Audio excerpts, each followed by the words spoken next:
One of my arguments for the conclusion that coming into existence is always a harm appeals to an asymmetry between pleasures and pains, and between benefits and harms more generally. 1. The presence of pain is bad, and 2. The presence of pleasure is good.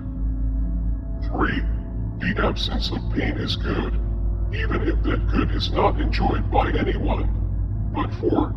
The absence of pleasure is not bad unless there is somebody for whom this absence is a deprivation. We can employ this asymmetry, which I shall call the basic asymmetry, in order to compare existing and never existing. We find that 3 is a real advantage over 1. However, while 2 is good for X in scenario A, it is not an advantage over 4 in scenario B. There are thus no net benefits of coming into existence compared to never existing. The basic asymmetry strikes me as a fundamental moral truth. I suspect that it is widely accepted, that is, until people see where it leads, namely to the conclusion that coming into existence is always a harm. Once people see this implication, they scramble desperately to find some way to avoid having to accept the asymmetry. Because I anticipated this reaction, I did not simply assert the asymmetry. I also argued that we should not abandon it. One reason for retaining it is that it is, I suggested, the best explanation for 4 other asymmetries that are widely accepted. A. The asymmetry of procreational duties. While we have a duty to avoid bringing into existence people who would lead miserable lives, we have no duty to bring into existence those who would lead happy lives. B. The prospective beneficence asymmetry. It is strange to cite as a reason for having a child that that child will thereby be benefited. It is not similarly strange to cite as a reason for not having a child that that child will suffer. C. The retrospective beneficence asymmetry. When one has brought a suffering child into existence, it makes sense to regret having brought that child into existence, and to regret it for the sake of that child.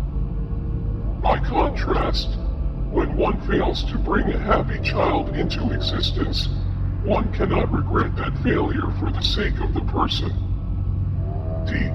The asymmetry of distant suffering and absent happy people. We are rightly sad for distant people who suffer. By contrast, we need not shed any tears for absent happy people on uninhabited planets, or uninhabited islands or other regions on our own planet. By itself, the asymmetry argument is insufficient to yield the antinatalist conclusion. It shows that it is better never to come into existence. It does not show how great a harm it is to come into existence. The second argument, what I shall call the quality of life argument, reveals the magnitude of that harm. However, the quality of life argument can also be understood as a separate argument for the conclusion that coming into existence is a harm. The first step of the argument establishes that self-assessments of quality of life are extremely unreliable. There is ample empirical evidence that most humans have an optimism bias, which leads them to overestimate the quality of their lives.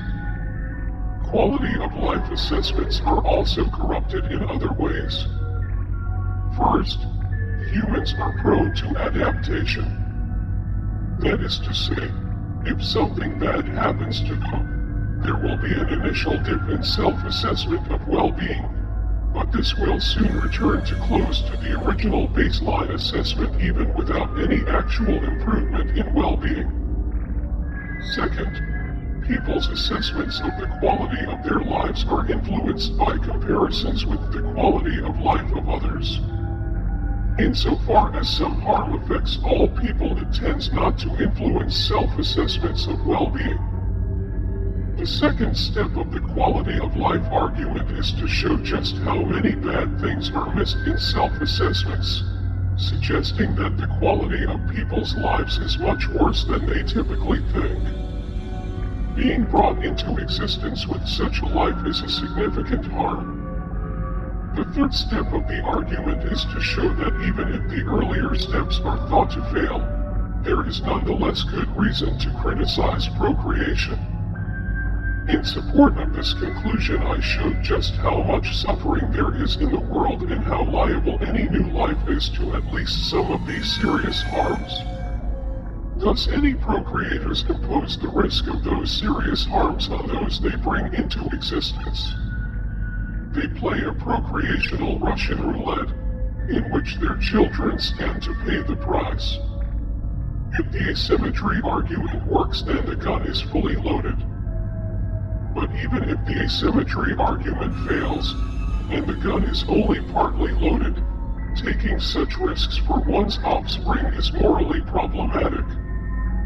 Many people think that the conclusions of my arguments are counterintuitive. They think that it must surely be false that coming into existence is always a harm, or that we should desist from creating new people. I, and other anti-natalists, do not find these views in the least bit counterintuitive. I can see, of course, why my conclusions do run counter to most people's intuitions.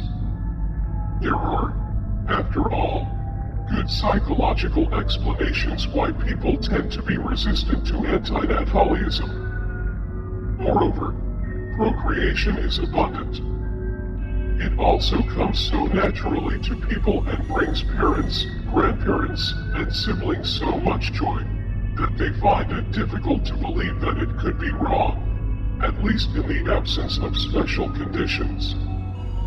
However, we should not put too much store on these intuitions, for they are unreflective intuitions formed under the influence of well-demonstrated biases. Once we begin to think about it, there should be nothing counterintuitive about a view that, if acted upon, would eliminate all human suffering.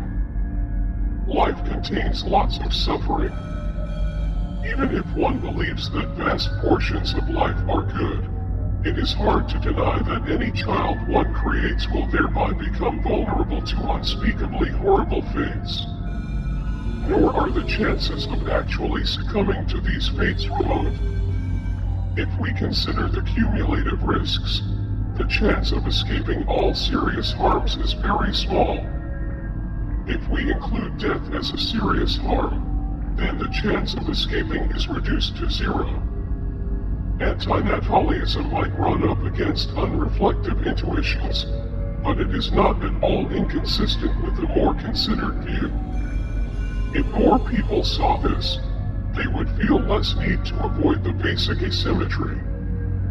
They would also be less alarmed by the implications of the quality of life argument, and more alarmed by procreation itself.